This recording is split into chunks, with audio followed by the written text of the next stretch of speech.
The one man I paid $25,000 to save my wife was the same man she chose to destroy our family with.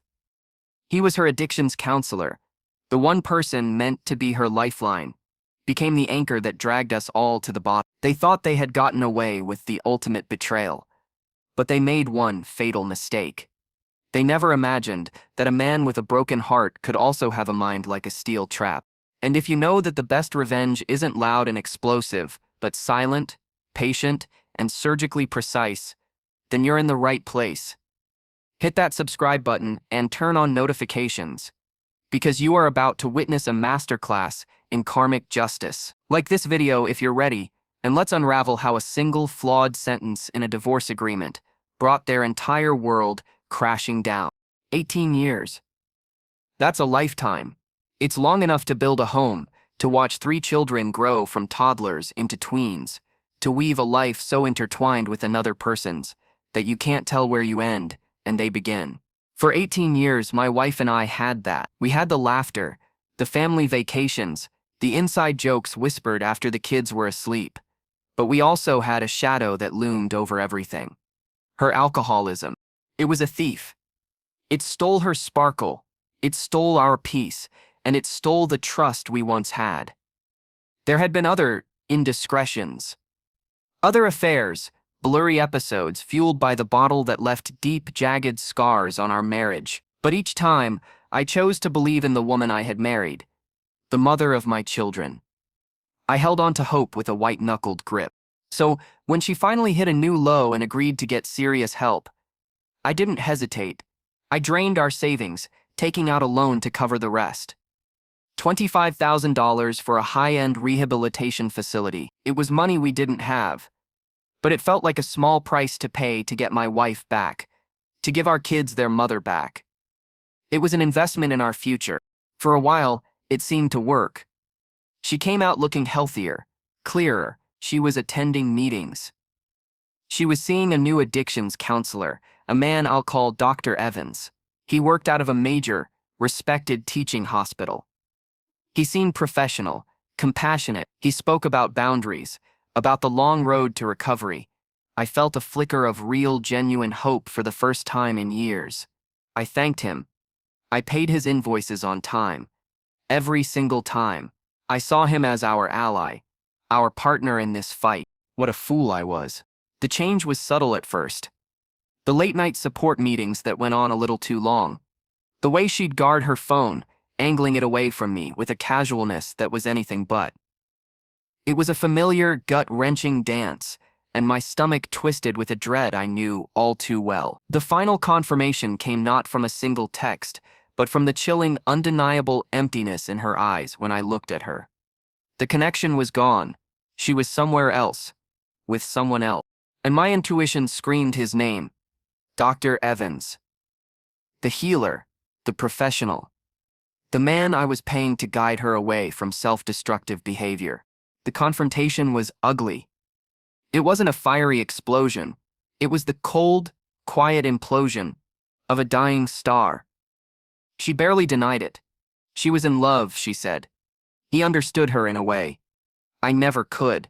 The sheer breathtaking audacity of it left me speechless. The hypocrisy was so profound it felt like a physical blow. The man whose entire career was built on a foundation of ethical conduct and trust had taken a vulnerable patient and exploited her, and my wife, fresh out of a program I had sacrificed for, had fallen right into his arms. The anger came later. At first it was just a hollow, echoing void. 18 years, 3 kids, $25,000. All of it, up in smoke. When the anger finally did arrive, it wasn't hot and reckless. It was ice. It was a cold, clarifying rage that burned away all the grief and despair, leaving behind a single, diamond-hard purpose: accountability. This wasn't just a simple affair. This was a gross violation of professional ethics. A predator had used his position of power, and I wasn't going to let them just walk away and build a happy life on the ruins of mine. I hired the best, most ruthless divorce attorney I could find. A man who looked more like a bulldog than a lawyer. I sat in his leather-bound office, the air thick with the smell of old books and righteous indignation, And I laid it all out. The history, the rehab, the affair with the counselor. He leaned back in his chair, a slow, predatory smile spreading across his face. "Oh," he said, his voice a low growl. "They really shouldn't have done that. Intimate relations between a counselor and a patient isn't just frowned upon, it's a professional death sentence." And that's when the plan began to form. It wouldn't be a messy, public battle. It would be a quiet, strategic demolition. Our first move was swift and silent. We gathered basic evidence, phone records, a few suspiciously timed appointments, and my lawyer drafted an anonymous letter to the board of the major teaching hospital, where Dr. Evans worked. We didn't want him fired just yet. We just wanted to put him on their radar, to light a small fire under him. It worked better than we expected. An internal investigation was launched, and within a few weeks, Dr. Evans was quietly terminated. He lost his prestigious job, his corner office, and his six-figure salary. This, right here, was a critical chess move. Suddenly, he was wounded. And my wife, seeing her new life partner, suddenly unemployed and under a cloud of suspicion, started to panic. Her initial exorbitant demands in the divorce negotiations. She wanted the house, majority custody, alimony, you name it, began to soften. The bravado was gone, replaced by a nervous energy. They were scared. They knew I was angry, but they assumed my anger was limited to bad-mouthing them to friends and neighbors. They had no idea what was really in motion. This is when my lawyer's brilliance truly shone. We pressed our advantage. We offered a settlement that was, frankly, insulting to her initial demands. I would get the house. I would get full custody of our 3 tween-aged children. She would get a very, very modest one-time payout, and crucially, I would even pay her child support. On paper, it looked like I was being fair, even generous. Her lawyer, a slick but ultimately lazy man, saw the child support and the modest settlement as a win, considering her lover had just been fired under a cloud of scandal. He was eager to close the deal, and so he drafted the final agreement, and in it he included the clause that was meant to be their shield, but would ultimately become my sword. It was a standard non-disparagement clause. It stipulated that I was legally forbidden from saying or writing anything negative about my ex-wife, her lover Dr. Evans, or their relationship. Her lawyer probably patted himself on the back, thinking he'd muzzled me forever. I remember reading it in my lawyer's office. I pointed to the line. "This," I said. "Are you sure?" My lawyer's bulldog smile returned. "Read it carefully," he said. "It says you agree not to say anything. It's a promise about your future conduct." He leaned forward, his voice dropping to a conspiratorial whisper. "But he never once asked if you already had. You see, a week before we finalized the divorce, my lawyer and I had taken our second, decisive step. We had compiled a thick folder of evidence and formally filed a detailed, damning complaint with the State Board of Health Professions, the government body that issued and revoked medical and therapeutic licenses. The complaint was already in the system. The gears of a formal state investigation were already grinding into motion, but her lawyer never thought to ask. He assumed my threats were amateurish and emotional. He never conceived that we were playing chess while he was playing checkers. I signed the divorce papers. The pen felt heavy in my hand. My wife and her lawyer looked relieved, smug even. They thought they had weathered the storm. They thought it was over. As I walked out of that office, a free man with custody of my children and ownership of my home, I didn't feel triumphant.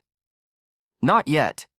I just felt the cold, satisfying click of a well-laid trap snapping shut. The first few months, after the divorce, were about rebuilding. I focused on my kids, on creating a stable, peaceful home, free from the chaos of alcoholism and deceit. Life was quiet, normal. We were healing. Then, about 3 months later, the letter arrived. It was in a plain government envelope, bearing the seal of the State Board of Health Professions. My heart hammered against my ribs as I opened it. It was a formal notification that they had completed their preliminary investigation into my complaint against Dr. Evans and had found sufficient evidence to proceed with a formal hearing. They requested my testimony. I picked up the phone and called the lead investigator. I kept my voice calm and steady. "I'm aware of your request," I said. "However, you should know that as part of my divorce settlement, I am legally bound by a non-disparagement clause. I cannot speak voluntarily against Dr. Evans or my ex-wife." There was a pause on the other end of the line. I could almost hear the man's mind working. I let the silence hang in the air for a few beats before delivering the final crucial line. "So, if you want my testimony," I said, "it's going to take a subpoena." The investigator's tone shifted from procedural to gleeful.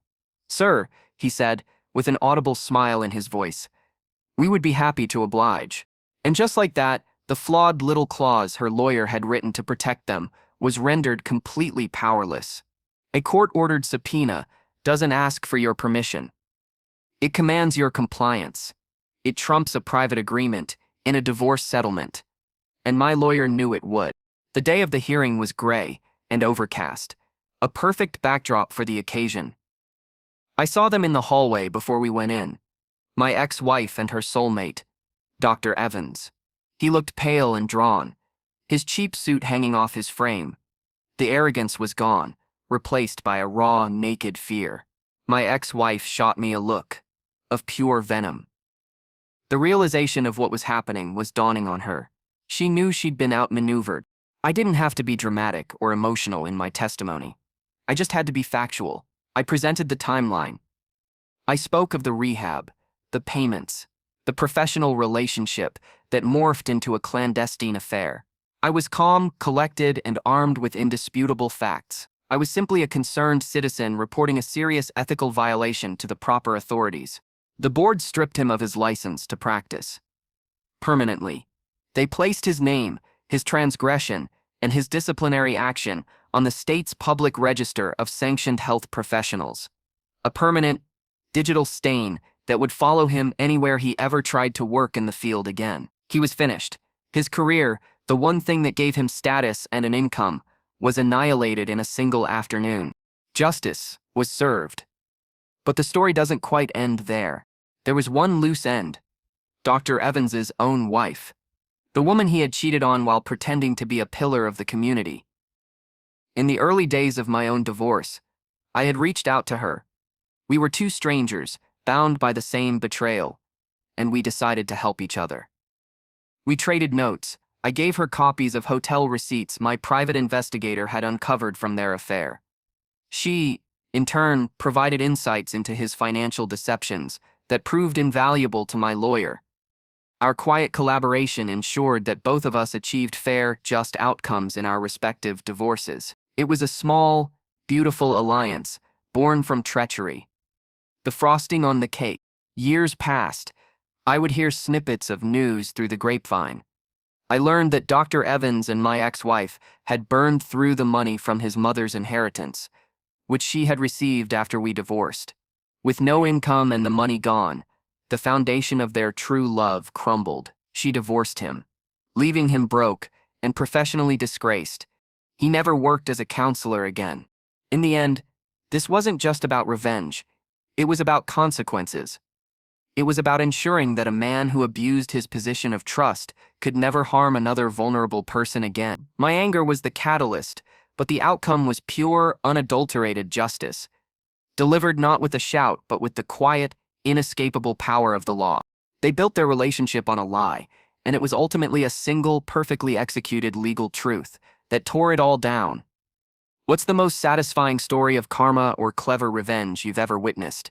Let me know in the comments below. And if you enjoyed seeing justice served with such precision, make sure you're subscribed and share this video with someone who appreciates a well-played long game. Thanks for listening.